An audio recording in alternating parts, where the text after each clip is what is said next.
Bueno, pero prometidos deuda, ya tenemos aquí en el estudio a Luis Fonserrada, el director general del CEP, el Centro de Estudios Económicos del Sector Privado. Luis, ¿cómo estás? Buenas noches.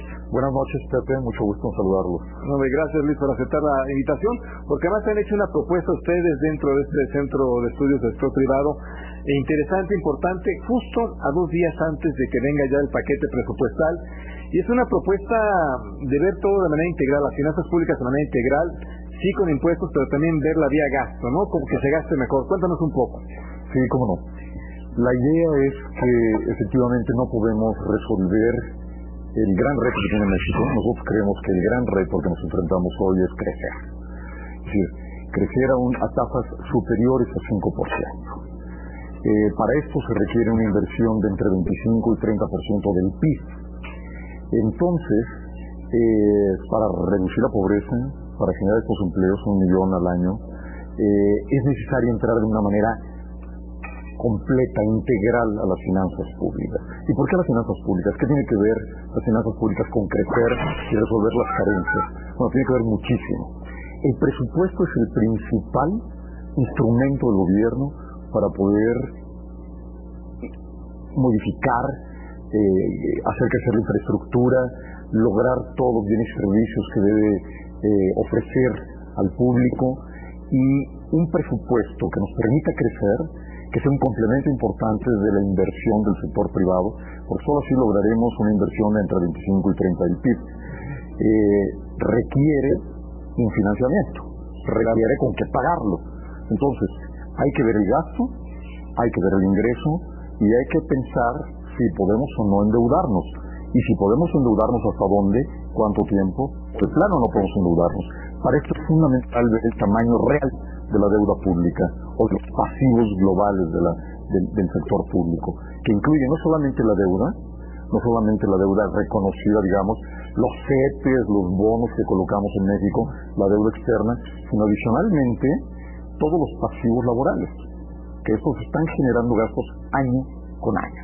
¿Y eso está ahí? Oye, Luis, yo aquí quiero decirles que, bueno, por un lado los felicito, porque el Consejo Económico Empresarial, a través de ustedes, del Centro de Estudios Económicos, lanza esta propuesta que es, por un lado, severamente crítica del gasto público, de todas las ineficiencias, de que que es regresivo la mayor parte de los programas sociales, pero por el otro lado, me parece bien que lo pongan sobre la mesa, pero por el otro lado tiene una serie de propuestas que yo creo que van a ser imposibles de lograr políticamente. Desaparecer entre 70,000 y 90,000 delegados del CENTE, yo estoy totalmente de acuerdo, pero a ver cómo los corres. Despedir 40,000 trabajadores de Pemex, estoy totalmente de acuerdo, pero cómo se va a hacer. Desaparecer de tajo 4 secretarías de Estado, crear un nuevo organismo de supervisor que en lugar de la Autoridad Superior de la Federación y de la Secretaría de la Salud Pública. Son propuestas yo creo que muy interesantes, pero ¿habrá la capacidad política para llevarlas a cabo? Esto que dices es fundamental, María Carmen. Mira, tenemos 2 opciones. Volver a llevar a cabo una miscelánea corta, tímida, y no crecer, no tomar las medidas importantes que tenemos que tomar, o de una vez por todas realizar un pacto político. Y ciertamente lo que nosotros proponemos no se puede resolver en los próximos 3 meses o en el periodo de esta legislatura, en este año, sino que es fundamental crear un programa multianual.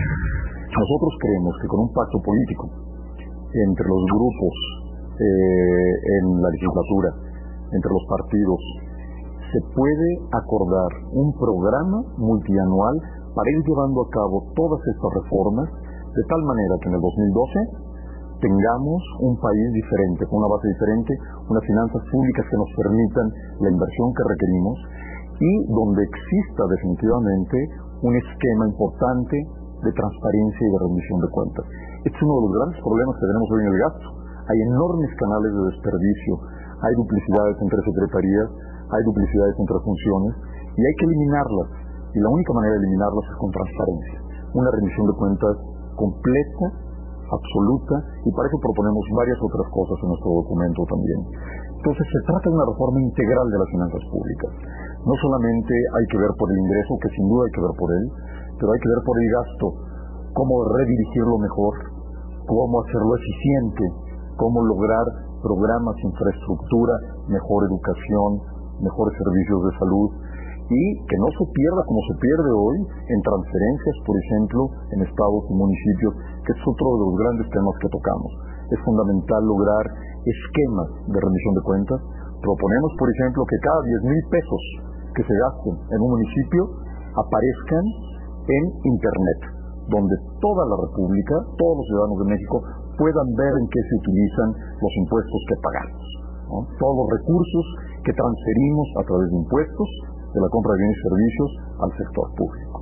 Luis Monserrada, sin duda se trata de una propuesta muy interesante, muy importante de parte del CES, porque además de crítica, como decía Mari Carmen Cortés, creo que es una propuesta de mucha profundidad, de mucho compromiso, no solamente para el gobierno, que lo normal es que cuando hay una propuesta todos le pedimos al gobierno como si fuera Dios y que haga el gobierno. Aquí hay un compromiso serio que busca comprometer a todas las partes. En este caso veo yo también que están buscando que se comprometa el sector privado, porque proponen que se acabe con los regímenes de excepción que en muchas ocasiones, o la mayor parte de las ocasiones, aplican y benefician al sector privado. En el momento en que se vayan a aplicar, ¿crees tú que en el sector privado no vayan y se defiendan y cabildeen y traten de evitar que se aprueben estas reformas para seguir manteniendo sus feudos de poder económico?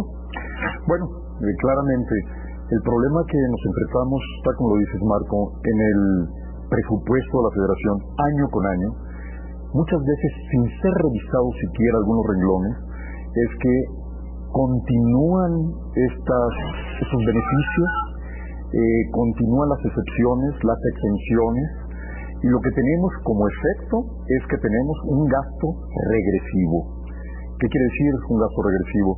Es un gasto donde muchos de los renglones, con algunas excepciones, benefician más a los que menos lo requieren.